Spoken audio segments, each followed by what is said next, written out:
Hello and welcome back. So, up till now, we've done limits that we solved by substitution, and then we did limits that we solved by factoring, and then substituting after we factored and simplified it. Now let's try a limit problem in which neither of those actually work, and we'll try another method that will help us solve the limit problem. So let's say we had the limit as x tends to 9 of the square root of x minus 3 over x minus 9. So we can see that substitution is not going to work. The first thing always is see if you can substitute.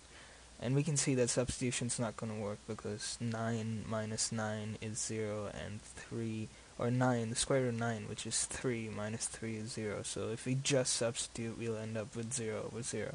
And that's not going to work. Then we can try to factor, but I don't really think I can factor this. So let's try something different.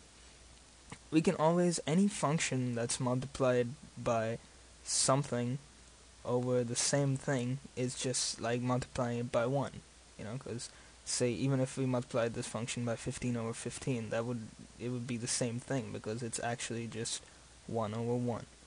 So we can, in a problem like this, and anytime you see a square root plus some number, or a square root minus a number, you can try and use this method, and it may or may not work. You should always first try and substitute, and then if that doesn't work, then move on to other methods, including this one. But this method that I'm going to use is I'm going to multiply by something called a conjugate of this function. So what's a conjugate?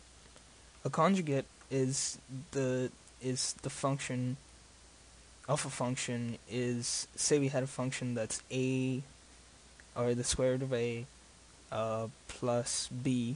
The conjugate of that would be the square root of a minus b. And similarly, the conjugate of the square root of a minus b is the square root of a plus b. So let's try and multiply by a conjugate and see if it can solve it. This is not always going to work, but we can try this. So we can say, let me erase this.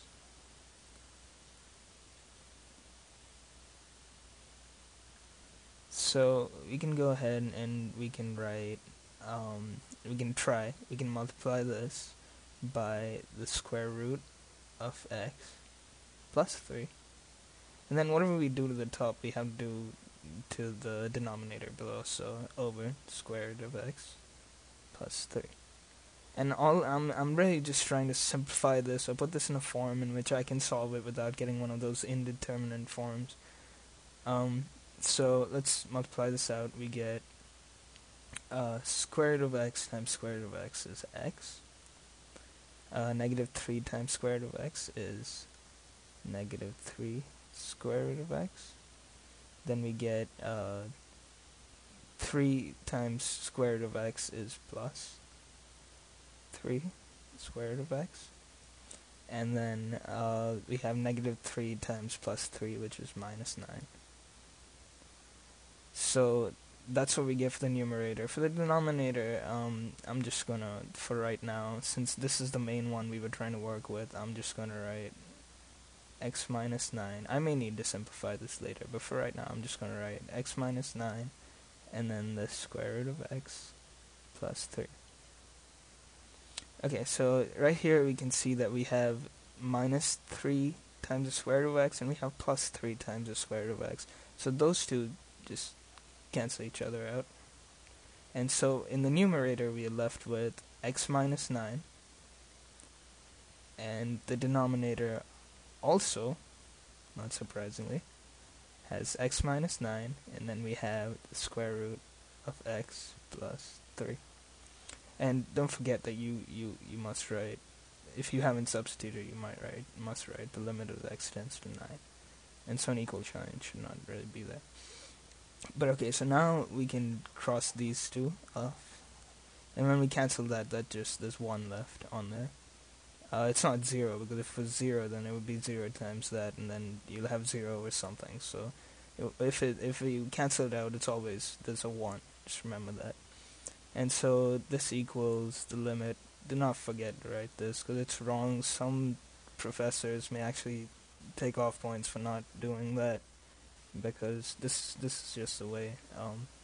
This is the right way to do it before, because if you haven't substituted, you should still keep the limit in there.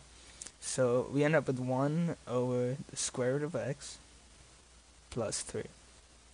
And so that equals, now I don't have to write limit again, because I'm going to go ahead and put 9 in place of x. So that's 1 over the square root of 9 plus 3. The square root of 9 is 3, so I get 1 over 3 plus 3, and that equals 1 over 6. So the key idea is, if you see something that has a square root and a plus or minus something, then it might be a good idea to try and multiply it by a function that's its conjugate, which is, in this case, is the square root of x plus 3. It's just the two terms with the sign changed in between them. And if you do it, if you're doing it to the numerator, you must do it to the denominator, because you can't, if you just do it to the numerator, you're going to change the function. So this is one other method to solve this. I'm going to do one more of these problems just to hammer the concept in. But, even if you get, sometimes what they try and do is they give you something like this with a square root plus or minus something, and you can actually substitute and solve it, but they want to try and trick you. So always try and substitute first, and then only if that doesn't work, then you can also try to factor. If that doesn't work either, then you can use this method to solve it. So I'm going to do one more of these in the next video.